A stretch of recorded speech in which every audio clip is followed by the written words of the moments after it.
while on the weekend, the Prime Minister took a knee, did a symbolic gesture.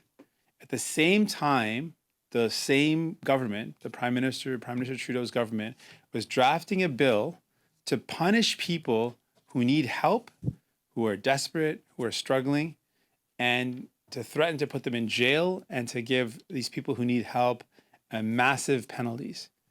And if we take a moment to think about how hypocritical the gesture is now, knowing this, the Prime Minister admitted that the people who are most impacted by COVID-19 are racialized people.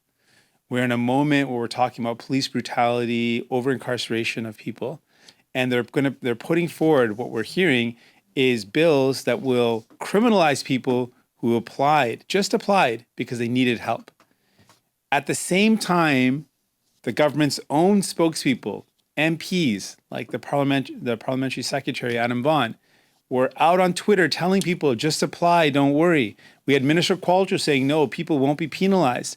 And they supported our motion in the House, which said that no one would be unduly penalized.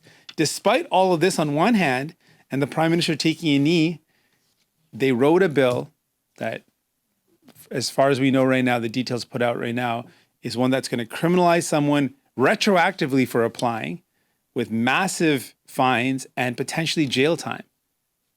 That is going to put more vulnerable people at risk. That's exactly what we should not be doing, putting desperate people at risk for criminal charges and incarceration.